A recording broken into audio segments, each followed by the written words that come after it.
Alright, so this tutorial is how to create custom bots in ChatGPT, and the only way for this to work is you have to have the paid version of ChatGPT, which I believe is $20 a month at this time of recording. So what you do is you click on Explore GPTs and it will take you to this page. Then you will click Create. Then you can name this bot. All you have to do is just plug and play. So let's build the first one, which is the audience analyzer bot. So you could just copy this.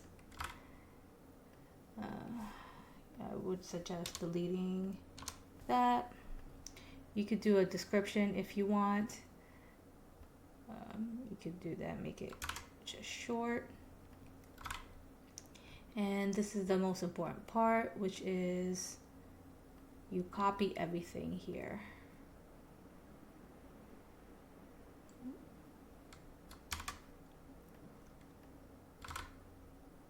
There you go.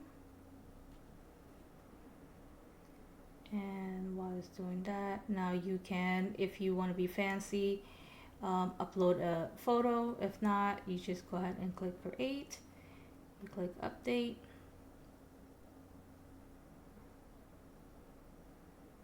Okay, and to view it, there it is.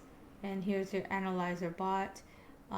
It will automatically, what you build will automatically be in your sidebar, and you would have to repeat this with all the other bots in here.